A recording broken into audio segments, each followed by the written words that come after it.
खुदावंद यीशु मसीह के जलाली नाम में आप सबकी सलामती हो। अगर मेरे दोस्तों, मेरे बहनों भाइयों मसीह में कि कई बार हम अपने फ्यूचर को लेकर परेशान होते हैं, कई बार हम अपने मुस्तकबिल को लेकर फ़िक्र में होते हैं कि हमारा आने वाला कल क्या होगा। लेकिन आप जो मसीह यीशु पर भरोसा करते हैं, बाइबल मुकद्दस में खुदा आपसे वादा करता है। मेरे साथ निकाले यिर्मयाह 29 बाब उसकी 11वीं आयत में लिखा है, क्योंकि मैं तुम्हारे हक़ में अपने ख़यालात को जानता हूँ, खुदावंद फरमाता है। अब बाइबल मुकद्दस फरमाती है कि खुदा हमारे हक़ में अपने ख़यालात रखता है, यानी एक वो प्लान्स है जो आप अपने फ्यूचर के लिए बनाते हैं, एक ऐसे मंसूबे हैं जो आप अपनी ज़िंदगी के लिए रखते हैं। लेकिन याद रखिएगा, खुदा ने आपके मंसूबा बंदी कर रखी है कि वो आपके फ्यूचर को, आपकी आने वाले कल को ब्लेस करे। और वो कहता है, मैं तुम्हारे हक़ में अपने ख़यालात को जानता हूँ, खुदावंद फरमाता है। ख़यालात कैसे? सलामती के ख़यालात। जो प्लान्स खुदा आपके लिए रखता है, याद रखिएगा, वो सलामती के प्लान्स हैं।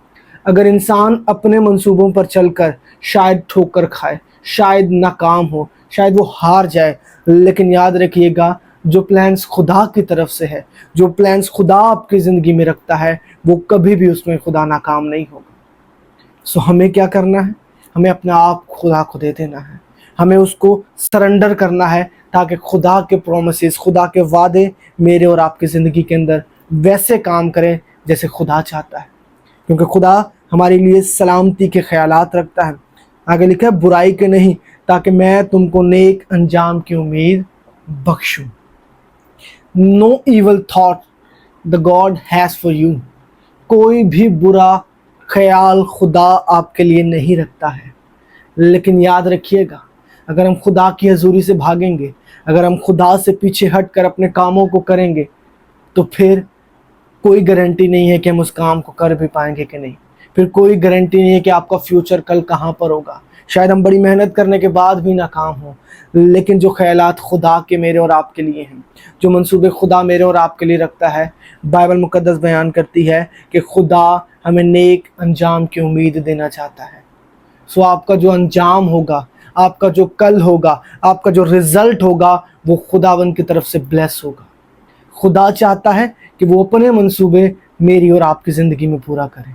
लेकिन इस प्रॉमिस को, इस वादा को हमें लेने के लिए ज़रूर है कि हम खुदा के साथ कमिटमेंट में एक हो जाएं। यानी जो खुदा चाहता है वो मैं और आप भी चाहें। जो खुदा का मेरी ज़िंदगी में करना चाहता है, मैं भी अपने आप खुदा को दूं, ताकि खुदा अपनी मर्ज़ी को, अपनी उस ब्लेसिंग को जो वो मेरे लिए रखता है, उस फ्यूचर को, अपने प्लान्स को मेरी ज़िंदगी के अंदर पूरा करे। हमें जो करना है, हमें अपना आप खुदावंद के हाथों में रखना है, और फिर खुदावंद मेरे और आपके फ्यूचर को संभालेगा। खुदा आपके फ्यूचर को संभालेगा, खुदा आपकी नस्लों के फ्यूचर को संभालेगा, खुदा आपकी औलाद को संभालेगा, फिर खुदा आपके बिजनेस को संभालेगा, फिर खुदावंद आपको आपकी जॉब के अंदर तरक्की बख्शेगा। और जिस जगह पर भी आप जाएंगे, जो काम भी आप करेंगे, आप उसमें ब्लेस होंगे। क्यों? क्योंकि खुदा के मंसूबे आपके लिए सलामती के हैं, ना कि बुराई के हैं।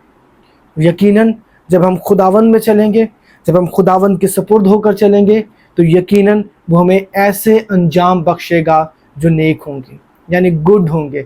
ऐसे आपका रिज़ल्ट गुड रिज़ल्ट होगा, एक अच्छा रिज़ल्ट आपको मिलेगा आने वाले टाइम में। खुदावंद की हजूरी में रहें, खुदावंद के साथ जुड़े रहें। इस मंसूबा को जो खुदा हमारे लिए रखता है, मेरी और आपकी ज़िंदगी में रखता है, इस प्लान के अंडर आ जाएं, इस प्लान को सरेंडर कर दें, ताकि हम इस प्लान के नीचे रहकर अपनी ज़िंदगी को बसर करें और खुदावंद अपनी कुदरत को हमारी ज़िंदगियों में जारी करें। खुदावंद एक मंसूबा रखता है मेरे और आपके, बल्कि हर क्रिश्चियन के लिए, हर उस शख्स के लिए जो उसे मानता है, और वो नेकी के मंसूबे हैं। खुदावंद हमें ये फजल बख्शे कि हम उसके उस अंजाम को लें, हम उसके उस मंसूबों को हासिल करें जो मेरे और आपकी ज़िंदगी के लिए रखता है। खुदावंद आप सबको इस कलाम के वसीला से बरकत दे। आमीन।